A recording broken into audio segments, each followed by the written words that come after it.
Kalau kamu masih lagi membontoti zaman kamu, kamu akan jadi ekor. Kalau kamu mendahului zaman kamu jadi kepala. Dan selalunya ekor tak akan lebih besar daripada kepala. Faham kan? Orang yang makan hasil ekor ni ekor lah. Dia tak akan lebih besar daripada kepala. Jadi kamu kena sentiasa create dalam zaman kamu ni apa. Kamu tak boleh follow bagi lah. Pada kalau kamu follow, kamu akan jadi ekor. Ambil jadi aspirasi okey.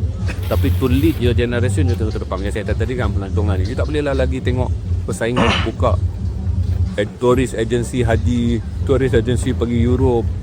Semua orang compete. Market tu dah tak ada kek lah. Itu dah datang dengan kemauan baru. Kalau saya kata sentiasa jadi kepala, di mana tubuh berjalan mengikut kepala. Jadi brain ni kena bekerja. Tapi kalau kamu ikut orang, tak ada masalah. Aku jadi ekor lah.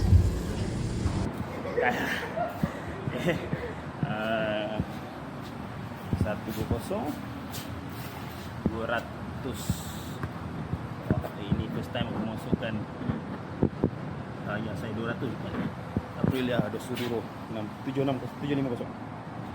Hai.